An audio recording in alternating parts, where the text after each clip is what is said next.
Tadi shin ro kaf, yang kedua sin ro kaf, tidak boleh sarakah. Ini terlanggar semua. Oleh zinin soal moral itu. Oleh ya tidak bibuhtan, jangan fitnah memfitnah. Sekarang orang begitu bebas bicara tanpa batas.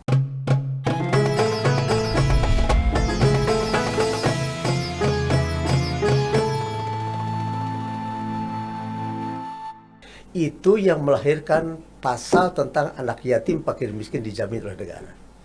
Kenapa? Sebab dasarnya seperti dalam Undang-Undang Dasar 45 bab 11 pasal 29 ayat 1 itu, negara berdasarkan ketuhanan yang Maha Esa. Saya terserahlah memberikan kebebasan pada orang mau kasih negara apa. Tapi yang jelas negara berdasarkan apapun namanya gitu. Apapun namanya. Jadi yang Prof sampaikan tadi itu, saya kira satu saat perlu didiskusikan itu oleh para intelektual, ya, orang-orang yang jujur, orang-orang yang jujur pada disiplin ilmu. Kita melalui podcast ini men-trigger masyarakat aja nanti untuk mengelaborasi lagi gitu. Jadi ini kan ada keterbatasan kita menyampaikannya. Mungkin bisa diseminarkan, webinarkan begitu. Setuju. Iya. Setuju saya. Kalau ada seminar membicarakan tentang itu, artinya begini. Kalau soal Pancasila Undang-Undang Dasar 45 sudah selesai. Iya. Itu sudah final, sudah selesai itu. Jangan disurvei ya. Tidak perlu disurvei itu. Tidak perlu disurvei. Ini variabel survei nanti akhirnya. Ini di kita ini kadang-kadang begitu kebebasan luar biasa, malah orang mau coba-coba kembali seperti zaman-zaman Nikea ya. Iya. Sampai Al-Quran pun ingin dikaji nih, di mana sisi kekurangannya, di mana sisi kelebihannya. Kalau sudah beriman kepada Quran, apa yang mau dikajinya lagi itu. Sama, Pancasila itu sudah final buat kita, nggak perlu dipersoalkan. Dan hemat saya terlalu awam orang memperdebatkan tentang Pancasila. Yang kita persoalkan sekarang bagaimana mengamalkan dan mencari tokoh-tokoh yang bisa membimbing rakyat. Bagaimana sebagai seorang pemimpin yang Pancasilawan itu. Itu yang saya katakan di awal tadi, bahwa banyak para pemimpin efektif karena memberikan keteladanan. Dan banyak para pemimpin tidak efektif karena waktu memimpin tidak memberikan keteladanan. Masya Allah. Ya betul sekali itu. Ini saya teringat tadi apa yang Pak Kiai sampaikan tentang liberal.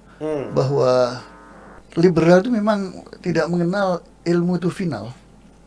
Jadi ini sangat berbahaya nih. Ini perlu semua elemen masyarakat mengetahui bahwa anggapan bahwa orang-orang liberal itu menganggap semua ilmu itu tidak final, bisa dibongkar, bisa didekonstruksi seperti itu. Nah, akhirnya ujung-ujung nanti kitab suci seperti Bapak sebut tadi. Iya. Nah, saya teringat ada seorang ulama, adib minal udaba, alim minal ulama dari Suriah 100 tahun yang lalu, 1 abad yang lalu. Itu ulama di Suriah, Abul Ala Al-Ma'ardi namanya. Itu sangat disegani oleh ulama-ulama junior di bawahnya. Nah, dia sudah terpengaruh dengan ilmu tidak final tadi itu. Bahwa dia bilang semua, ada syairnya, tuh matlaknya itu berbunyi seperti ini. Wa inni wa in kuntul awakhir zamanuhu la'atin bima lam tastatihul awailu. Aku walaupun lahir terakhir, aku bisa kritik orang-orang terdahulu. Artinya apa? Dia berasumsi dalam abjad syair-syairnya itu bahwa semua ilmu itu bisa didekonstruksi. Seperti apa yang menjadi keyakinan orang-orang liberal sekarang. Tidak ada yang final ilmu itu. Ilmu itu bisa dibongkar, didekonstruksi. Nah, pertanyaannya kemudian, Abul Ala ini dihadapi oleh seorang anak milenial ya katakan. Anak muda mengatakan, hal anta Abul Ala, hal anta qulta li abyatika kata wa kata, seperti yang disebutkan tadi itu. Dia bilang, iya, saya mengatakan bahwa semua bisa dibongkar. Baik, kalau gitu huruful hijaiyah yang 29 itu coba Anda dekonstruksi. Ya, jangan lari ke Quran dulu. Huruful hijaiyah itu diganti, dipotong, diganti apa, atau ditambah, tambahannya apa, saya ingin tahu sekarang. Ya tentu saja dia walaupun orang jenius pada masanya, pada waktu itu, tidak bisa menjawab. Nah, ini bahayanya tadi dalam konteks Pak Kiai menyebutkan liberal, vis-a-vis daripada kalangan agamawan sekarang ini, seperti itu yang terjadi sekarang. Main bongkar aja. Ya enak aja main bongkar itu sama dengan orang merusak. Tapi suruh bangun lagi nggak bisa. Ini celakanya, kalau saya katakan celakanya liberalisme itu seperti itu. Itu bukan cuma liberal barangkali ya, sudah membongkar, mengganti prinsip-prinsip ajaran kalau itu sudah nggak betul sama sekali. Itu seperti itu. Nah, pertanyaan berikutnya Pak Kiai ya, apa nggak punya kita tuh pemimpin-pemimpin yang seideal seperti yang Pak Kiai sampaikan tadi itu ya, bahwa orang yang jujur, amanah, yang tanggung jawab, ya, yang apa bisa mendekati semua kalangan, ya, bisa mendekati umat, ya. Ada mendekati bukan hanya menjelang pilpres, tapi mendekati dari hati ke hati. Apa kita ini nggak punya?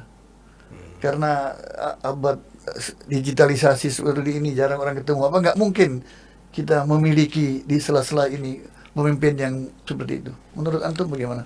Wawasan saya sangat terbatas ya tentang siapa-siapa tokoh yang bisa menjalankan seperti apa yang kita sampaikan tentang kepemimpinan itu. Tetapi sementara ini saya melihat ya banyak tokoh, tapi salah satu tokoh yang bisa yang saya lihat gitu bisa mengamalkan ini, Mas Sandiaga barangkali. Masya Allah. Mas Sandiaga barangkali. Alasannya apa? Argumentasinya apa? Ini orang kan ingin dengar ini. Bapak sebut ini, Pak Kiai menyebut Sandiaga Uno. Argumentasinya apa? Jadi ini buat pegangan umat juga ini, buat Iya. kalangan milenial. Jadi Iya. apa argumentasinya? Saya menyebut salah satu ya. Iya. Barangkali di luar itu masih banyak juga. Iya. Yang selama ini tapi yang menonjol karena kesempatannya. Pertama, sejak dahulu dia concern membela fakir miskin. Dan di Indonesia ini kita harus akui masyarakat kita masih banyak fakir miskin. Masih banyak itu. Yang kedua, waktunya dihabiskan untuk bekerja, membela kepentingan rakyat. Yang ketiga, kehidupannya sangat sederhana. Itu kan kepemimpinan teori leadership semua itu. Yang ini sudah kita lalui lah semua itu. Orangnya sangat sederhana. Yang keempat, dia lebih mencintai bangsa dan negaranya daripada dirinya sendiri dan keluarganya. Keempat, hidupnya tidak gemar kemudian mengeluarkan bahasa-bahasa yang sakit. Lidahnya tidak sakit beliau. Lidahnya halus sekali Pak Sandiaga ini. Sahih. Iya. Kalau dalam bahasa agama boleh yatina bibuhtan. Kalau ya Pak Sandiaga tuh begitu. Lidahnya sangat manis, semua orang dipuji, semua orang didekati. Ada tasamuh tentang toleransi. Pak Sandiaga toleransinya luar biasa. Tanpa menjual prinsip keyakinan, tapi dia ayomi semua orang yang berbeda dengan Pak Sandiaga ini. Saya kira kalau kita bicara tentang sekarang dibutuhkan 8 kriteria kepemimpinan nasional, Pak Sandiaga punya itu. Masuk gitu ya. Saya melihat Masuk kriteria. ya. Mungkin yang lain juga banyak ya, belum terpantau oleh kita. Yang lain juga mungkin banyak. Tapi Pak Sandiaga ini sudah menonjol betul. Coba ikuti TV, ikuti YouTube, ikuti. Ya memang Pak Sandiaga itu untuk itu. Malah kalau nggak salah beliau kan pernah juga mencalonkan untuk salah seorang pimpinan daerah ya di ibu kota, kalau tidak salah. Coba pada saat diskusi dengan lawannya tidak pernah keluar kata-kata yang tidak baik. Dan itu beliau pertahankan sampai sekarang. Saya sampai hari ini belum pernah dengar ada kalimat-kalimat yang tidak nyaman yang disampaikan oleh Pak Sandiaga. Hemat saya, Sindiran-sindiran pun dihindarinya. nggak ada. Pak Sandiaga coba bekerja buat bangsa, buat negara, buat umat.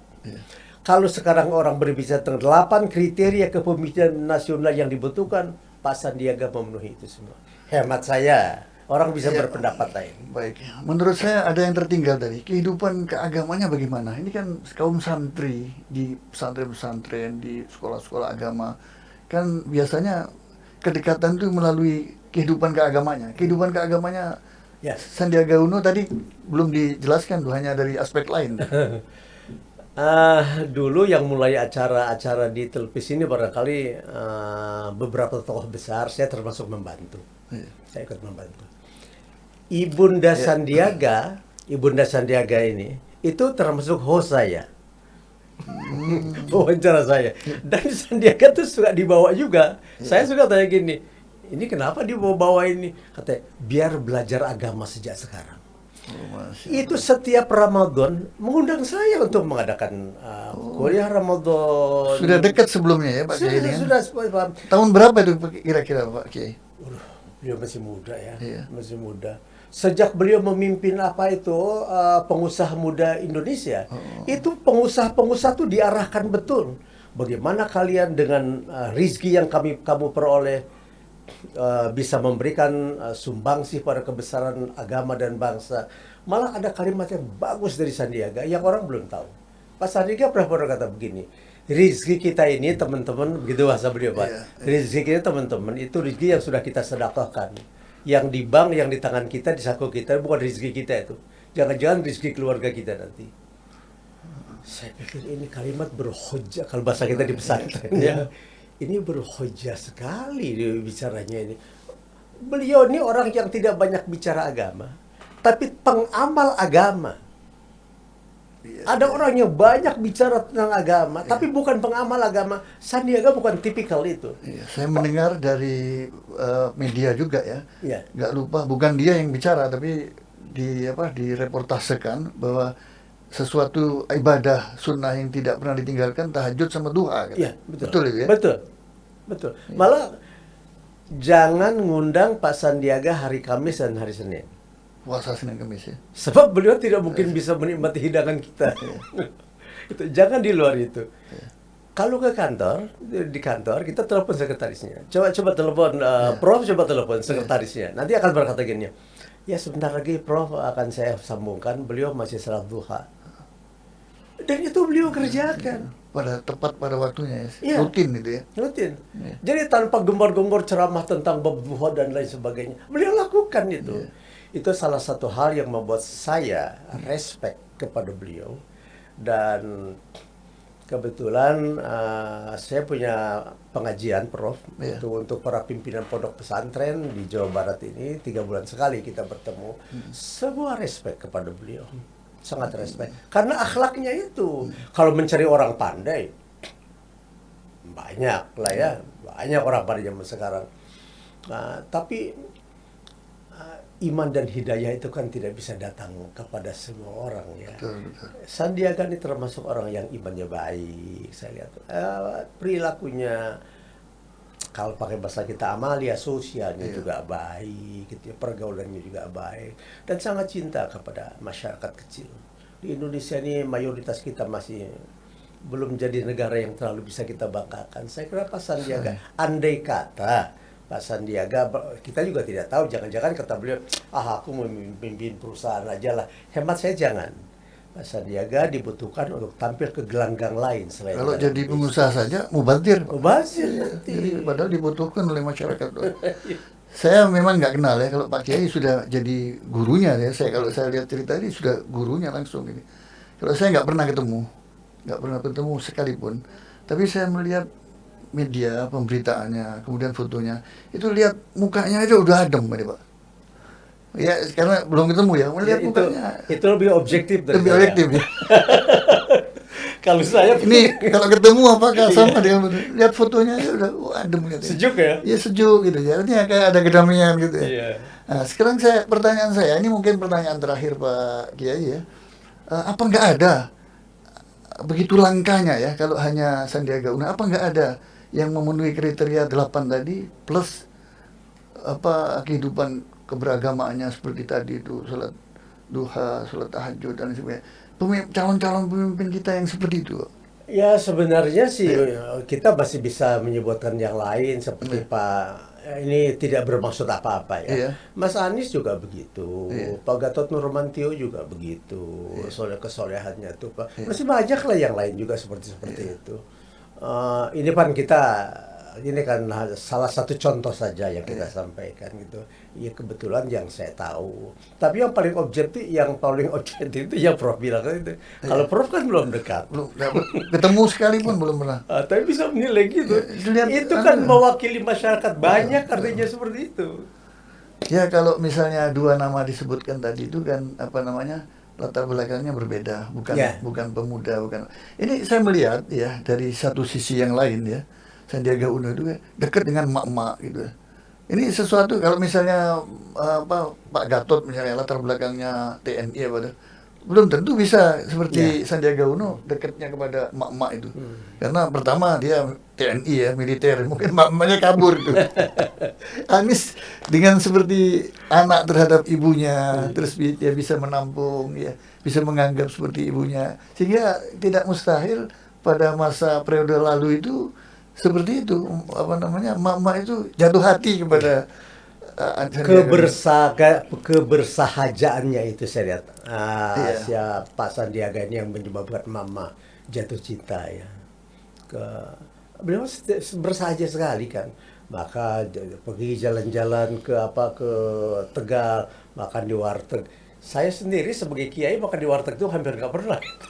Gitu. Hampir nggak pernah. Sederhana ya? Pak Sandiaga sesederhana itu. Jadi kalau kita lihat Pak Sandiaga di berita sedang makan di warteg, kepala saya pusing juga tuh. Kok bisa nih orangnya makan seperti ini? Karena ketawaduannya itu ya. Iya, tidak banyak pemimpin seperti itu. Tapi Ada- walaupun ada hal lagi yang ini perlu jadi catatan buat kita semua. Beliau kan masih muda. Masih muda sudah bisa berbuat seperti itu. Bagaimana anak muda tidak jatuh cinta sama Pak Sandiaga? jarang ada anak muda bisa setawadu itu ya. Ya. Tapi tidak mengecilkan perannya dia atau menambah jatuhnya wibawa atau marwah dia ya sebagai pemimpin, sebagai anak muda yang idola ya. Sebab saya teringat sebagai penutup ini Pak Kiai ya, karena sudah kita ada dibatasi waktu ya. Ada satu syair Arab itu berbunyi begini. Tawadhu takun kana najmila halinalirin ala safahatil ma'i wa huwa rafi'u wa la taku kadukhani ya'lu bi nafsihi ala tabaqatil jawi wa huwa wadi'u. Jadi tidak merendahkan dia, malah dia tinggi seperti bintang-bintang di langit, walaupun merendah di permukaan air, ada di dasar air ya. Di dasar paling dasar, tetap aja semua orang tahu bahwa bintang itu di langit yang tinggi. Jangan seperti asap rokok yang terus membumbung tinggi, siapapun tahu bahwa itu asap rokok, nggak ada nilainya. Kira-kira seperti itu gambarannya. Baik, terima kasih. Ya, Jazakumullah khair. Amin. Pak Waktu kita Kiai, terbatas sekali ya. Ya, mohon doanya kita semua, terutama follower daripada podcast kita ini, yaitu ngobrol bareng ulama ini ya, bisa semakin meluas, bisa semakin bermanfaat kepada para para follower lainnya dan para pemirsa yang berbahagia. Kita akhiri percakapan kita dengan Kiai Haji Dr. Anwar Sanusi sampai di sini. Insya Allah kita jumpa lagi dengan beliau dan dengan para ulama, cendekiawan muslim, dai-dai muda akan kita tampilkan semua. Ini kita gali dan kita kaji dari aspek bagaimana politik keumatan, ekonomi syariah, kemudian ekonomi kreatif. Tadi sudah menyebut Sandiaga Uno itu dengan ikonnya menumbuhkan ekonomi kreatif. Terus kita gali, kita kaji dari para pakar-pakar yang ada ini. Karena itu jangan lupa subscribe pada podcast ini, yaitu ngobrol bersama alim ulama. Saya HM Baharun sebagai host, mohon maaf, wabillahi taufiq wal hidayah. Wassalamualaikum warahmatullahi wabarakatuh. Waalaikumsalam warahmatullahi wabarakatuh. Jazakumullah khair.